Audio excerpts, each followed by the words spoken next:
लुधियाना के सुनील और उसकी बीवी रीटा एक अच्छे और संपन्न परिवार से ताल्लुक रखते थे। एक दिन रीटा की भाभी उसके घर आती है। रीटा, तुझे तो पता है तेरा भाई कुछ नहीं करता, ऊपर से 2 बच्चों की जिम्मेदारी, बेटी भी बड़ी हो गई है। तू तो बुआ है, कुछ मदद कर सकती है तो कर देना। कहाँ पैसे हैं भाभी, बस समझ लो किसी तरह हम लोग भी दिन काट रहे हैं। 2 ही तो कार है और मेरी बेटी भी बड़ी हो रही है।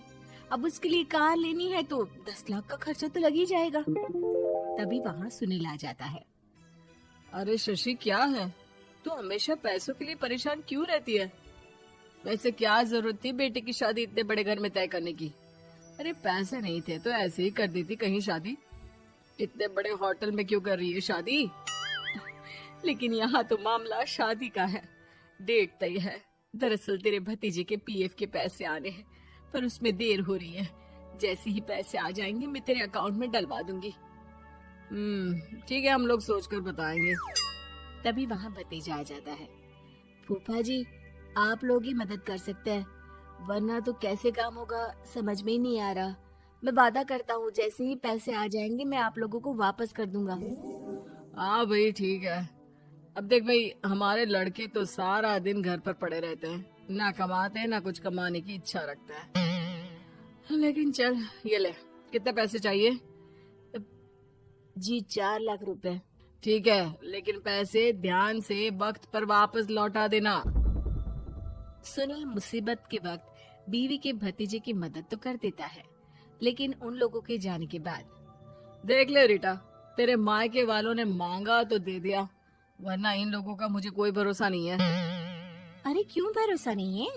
इससे पहले तो कभी इन लोगों ने आपसे मदद भी नहीं ली। हाँ, ली तो नहीं, लेकिन पैसे की किल्लत ही रहती है ना इन लोगों के पास। अरे ठीक है ना, नहीं लौटा पाए तो भतीजे के ससुराल से निकाल देंगे। सुना है बड़े घर में शादी हो रही है। सुनील और रीटा पैसे तो दे देते हैं, लेकिन अगले रोज ही। हाँ भाई साले साहब, क्या हाल है? ठीक हूँ जीजा जी। क्या बात है, सालों बाद आपका फोन, जरूर कोई बात होगी, बताइए ना। अरे वो तेरी बड़ी भाभी आई थी, बेटी की शादी कर रही है ना, तो पैसे लेने के लिए मैंने दे दिए 4 लाख। सोचा भाई किसी गरीब की बेटी की शादी हो रही है, पुण्य मिल जाएगा। अच्छा किया जीजा जी, उनका बेटा बहुत मेहनती है, जल्द ही लौटा भी देगा। वहीं रीटा भी फोन करके हर किसी को पैसे देने की बात करती है। रीटा की भाभी शशि के पास उसके भाई का फोन आता है। तूने सुनील से पैसा लिया है क्या? नहीं भाई, सिर्फ बात की है, बोल तो रहा है कि दे देगा। वो लोग मदद करने वालों में से नहीं है, और मदद कर भी दे लेकिन समाज में गा गा कर हालत बुरी कर देते हैं। अब गाने दीजिए ना भाई, मैं क्या कर सकती हूँ, मेरे पास कोई ऑप्शन भी तो नहीं है। बेटी की अगले हफ्ते शादी जो है।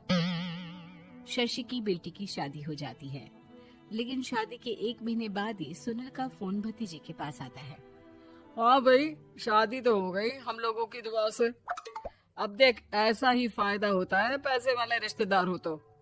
तेरे वक्त पर हम कैसे खड़े हो गए थे, लेकिन अब पैसा लौटा दे भाई। जी, मैंने पीएफ के लिए अप्लाई कर दिया था, उसकी नोटिफिकेशंस मैं आपको भी भेज देता हूँ। मुझे लगता है 10 दिन में पैसे आ जाना चाहिए। जैसे ही पैसा आएगा मैं आपके अकाउंट में डाल दूंगा। और ना जी ना, कोई नोटिफिकेशन नहीं चाहिए, पैसा चाहिए, पैसा। ठीक है अंकल, बस 10 दिन का समय दे दीजिए। अभी हफ्ता भी पूरा नहीं होता कि भतीजे के पास उसके गांव के दूर के चाचा का फोन आता है। अरे बेटा, क्या बात है, सुनील के कोई पैसे ले रखे हैं तो दे क्यों नहीं देता? हाँ चाचा जी, बात तो हुई थी, 10 दिन का वक्त मांगा है, उम्मीद है हो ही जाएगा। अरे फोन कर रहा है, रोज बता रहा था कि बेटी की शादी में मदद की थी। अब क्या है ना, भले ही शादी 10 दिन रोक देते, लेकिन सुनील से मदद नहीं लेनी चाहिए थी। याद है ना, मधु की मदद करके कितना बदनाम कर दिया था उसने पूरे घर को सोसाइटी में। हाँ चाचा जी, मैं भी यही सोच रहा था कि उन लोगों से मदद नहीं लेनी चाहिए थी। कई लोगों के फोन आ चुके हैं। वहीं रीटा अपनी भाभी को फोन कर देती है। क्या है भाभी, कब पैसे लौटाओगी? पता है ना ये कितना बोल रहे थे, तुम्हारे बोलने पर मैंने पैसे दिए हैं। भाभी अब तो आपके बेटे की कार बेच दो और हम लोगों के पैसे दे दो। अरे लेकिन रीटा, बात तो 3 महीने की हुई थी ना, अभी तो 2 महीने भी नहीं हुए पैसा लिए, थोड़ा तो सब्र करो। नहीं नहीं भाभी, वैसे मेरा बेटा टिक्कू आ रहा है आप लोगों के घर रहने के लिए, उसको अच्छे से खिलाना पिलाना, समझी? भाभी को समझ में नहीं आता कि वो क्या करे। वो बेटे से बात करती है। अरे माँ, इन लोगों से मदद लेकर सच में बहुत बड़ी गलती कर दी। मुझे खुद समझ में नहीं आता कि कैसे इन लोगों के पैसे जल्द से जल्द दे दूं। तभी डोरबेल बजती है और रीटा का बेटा टिक्कू घर में आता है। आओ बेटा, मामी के घर पहली बार आए हो रहने? आप पापा बोल रहे थे कि आप लोग पैसे का ब्याज तो दे नहीं पाओगे, तो तब तक मैं यहीं रह लूं। और हाँ, मैं एसी के बिना नहीं सो पाता। आप लोग अपना देख लेना और पैसे जल्दी लौटा देना, क्योंकि मैं थोड़ा जल्दी जाना चाहता हूँ। रीटा का फोन शशि के पास आता है।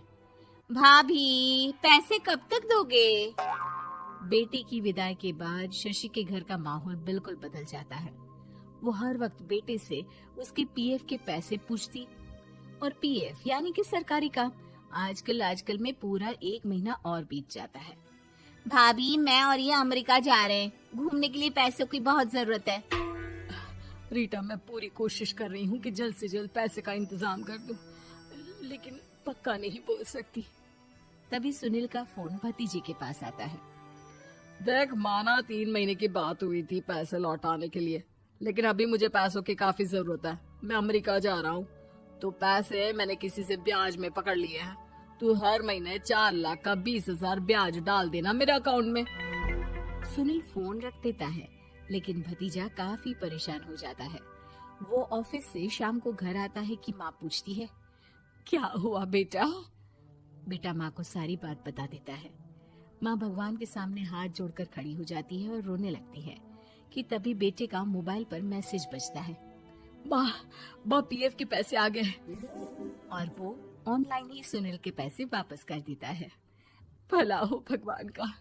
लेकिन आज एक बात तो समझ में आ गई, मदद हमेशा उन लोगों से लो जो मदद के बदले आपसे मदद में दी गई रकम ही वापस लें, ना कि समाज में आपकी इज्जत।